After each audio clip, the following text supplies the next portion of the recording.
Nous entamons un nouveau trimestre avec les psaumes.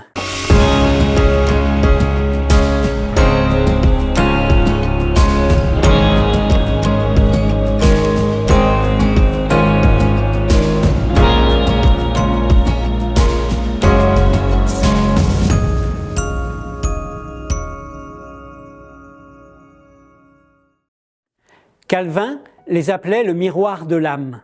En effet, ces textes poétiques constituent l'expression de foi, d'émotion, de questionnement, d'espérance qui ont articulé le culte d'Israël comme celui de l'Église chrétienne, autant de manière personnelle que collective.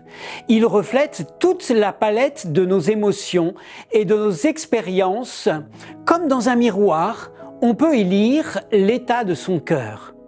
Le texte d'1 Chronique 16, qui voit l'instauration d'une équipe de liturgie et de louanges par le roi David dans le cadre du culte, nous rappelle quelques points clés de l'adoration que nous découvrons tout au long du livre des psaumes.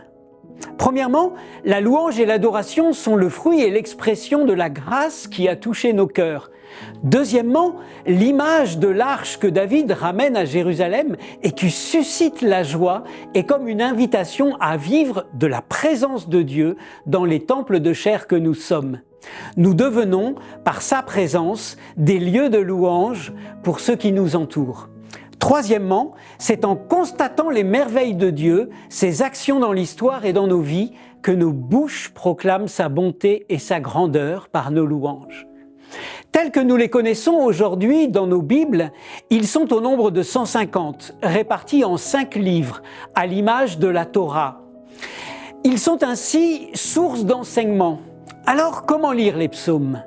Comme des prières qui peuvent nourrir nos propres prières, que ce soit dans la joie ou dans la tristesse, dans le désespoir ou l'espérance, ils peuvent être des mots sur nos mots MAUX, des chants sur nos joies, mais aussi finalement, au travers de toutes leurs dimensions liturgiques, ils nous disent aussi quelque chose de Dieu, de sa grandeur et de sa bonté.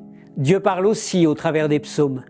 Bien sûr, il s'agira d'être attentif à leur contexte historique et leur langage imagé, à leur procédé d'expression pour en saisir les perles.